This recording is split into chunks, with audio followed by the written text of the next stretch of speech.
नमस्कार मंडळी, स्वाद सुगरणीचा मराठी रेसिपीमध्ये तुमचं खूप मनापासून स्वागत आहे। आज गुढीपाडवा, सगळ्यांना सर्वप्रथम गुढीपाडव्याच्या खूप खूप शुभेच्छा। गुढीपाडव्यानिमित्त आपण आज श्रीखंडपुरीचा बेत आखला आहे। आपण श्रीखंडपुरी बनवण्यापूर्वी तुम्ही आमचं चॅनल सबस्क्राइब केलं नसेल तर सबस्क्राइब करा आणि बाजूचं बेल आयकॉन दाबा। आता हा आपण मी चक्का आणलेला आहे बाजारातून, अर्धा किलो चक्का आहे। हा रेडीमेड चक्का विकत आणलेला आहे। तुम्ही घरच्या घरी सुद्धा चक्का बनवू शकता। तुमच्या घरी जर दही असेल तर एका रुमालात बांधून ते एका चाळणीत ठेवून ते साधारणपणे 5-6 तासांनी त्याचा चक्का बनतो। ही आपण पिठी साखर घेतलेली आहे, चक्का एवढीच पिठी साखर घेतलेली आहे, केशराचं दूध घेतलेलं आहे, वेलची पावडर घेतलेली आहे आणि ड्रायफ्रूट घेतलेले आहेत। आता ह्या चक्क्यामध्ये आपण पिठी साखर घालणार आहोत। तुम्हाला किती गोड आवडतं त्यानुसार घालू शकता, पण साधारण जेवढा चक्का तेवढीच पिठी साखर घालायची। श्रीखंड खूप छान होतं। आता त्याच्यामध्ये आपण केशराचं दूध घालून घेऊयात।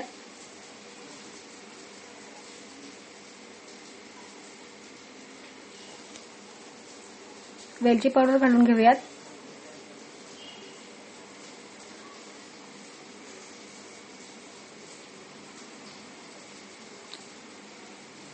आता ड्रायफ्रूट आहेत, त्यातले अर्धे ड्रायफ्रूट आपण आधी घालूयात आणि अर्धे आपण गार्निशिंग साठी ठेवून देऊयात। आता हे सगळं छानपैकी खळून घ्यायचं, पूर्ण एकजीव होऊन त्याचं श्रीखंड करायचं आहे आपल्याला। ते पूर्ण घोटायला साधारणपणे 10 ते 15 मिनिटं लागतात। पूर्ण मऊसूत असं श्रीखंड झालं पाहिजे, त्याचं घोळून घ्यायला वेळ जातो। तर चक्का घरी कसा बनवायचा?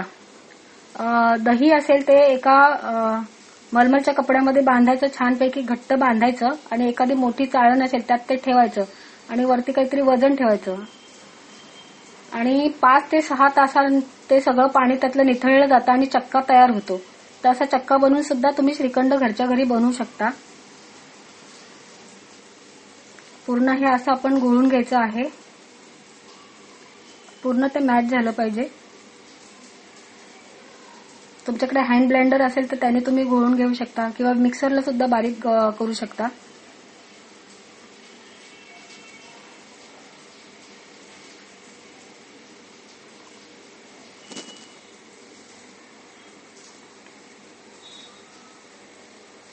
घरच्या घरी आपण जे श्रीखंड बनवतो त्याची मजा काही औरच आहे। तुम्ही पण करा नक्की।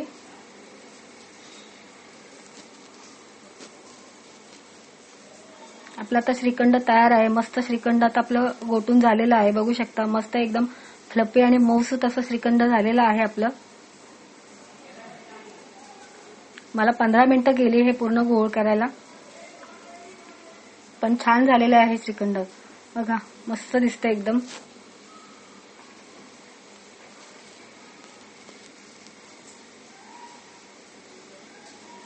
वाह, अप्रतिम।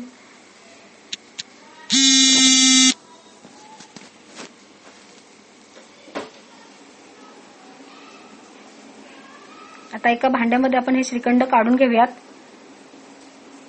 भांड्यामध्ये श्रीखंड काढून फ्रीजमध्ये ठेवून द्यायचं, त्याच्यामुळे त्यातील साखर आहे ती छान श्रीखंडात मुरली जाते आणि श्रीखंडाची टेस्ट आहे ते अजून अप्रतिम लागते। खूप आपलं छान झालंय श्रीखंड, बघा तुम्ही, मस्त।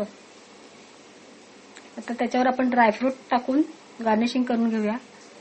वाह, एकदम अप्रतिम।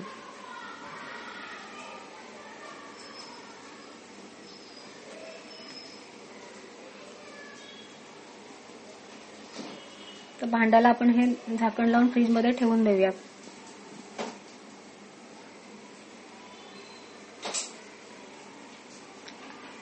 आपला आता श्रीखंड तयार आहे। श्रीखंडाबरोबर पुरी आता पाहिजे, पुरी करूयात आपण। आता गव्हाचं पीठ आपण घेतलेलं आहे, त्याच्यामध्ये चवीनुसार मीठ घालायचं आणि आवश्यकतेनुसार पाणी घालून पीठ छानसं मळून घ्यायचं।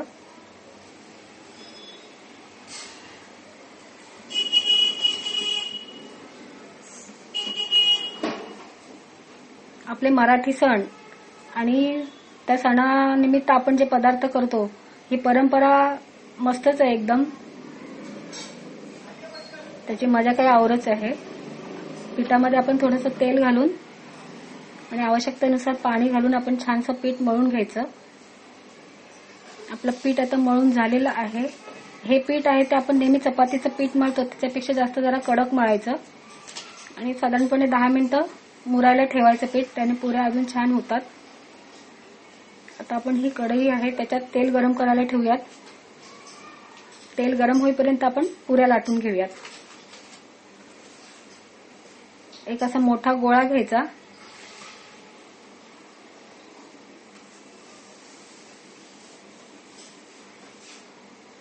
त्याला थोडं सुकं पीठ लावून घ्यायचं आणि एक मोठी पोळी लाटायची.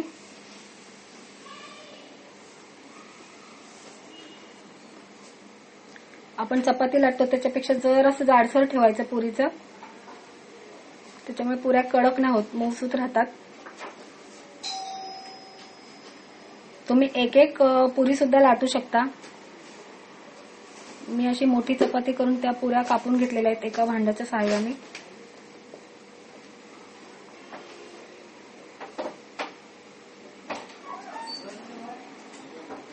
आता आपण पुऱ्या कापून घेऊयात.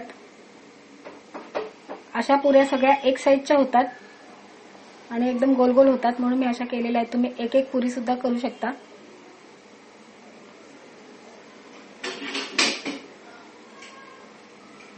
आता आपण पुऱ्या तळून घेऊयात. तेल आपलं गरम झालेलं आहे.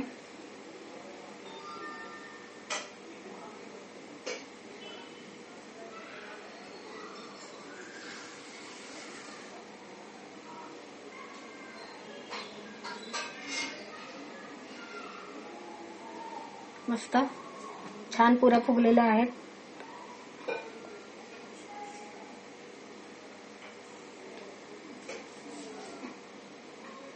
वाह, खूप मस्त पुऱ्या आपल्या छान फुलतात.